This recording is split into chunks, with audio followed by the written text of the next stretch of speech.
ഒന്നുമില്ലല്ലാ എൻ്റെ കയ്യിൽ ഇബാദത്ത്, എന്ത് ഞാൻ ചെയ്യും റബ്ബേ ചതിച്ചെന്നെ ഇബ്ലീസ്.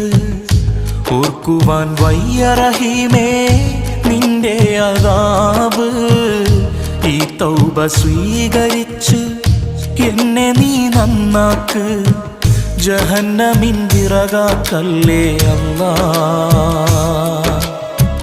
പാപിയെ കരകേറ്റിടണേ നാഥ,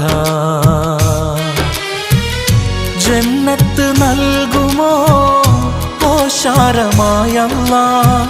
ചോദിക്കാൻ നീയല്ലാതെ ആരുമില്ല നാഥ. ഒന്നുമില്ലല്ലാ എൻ്റെ കയ്യിൽ ഇബാദത്ത്, എന്ത് ഞാൻ ചെയ്യും റബ്ബേ ചതിച്ചെന്നെ ഇബ്ലീസ്.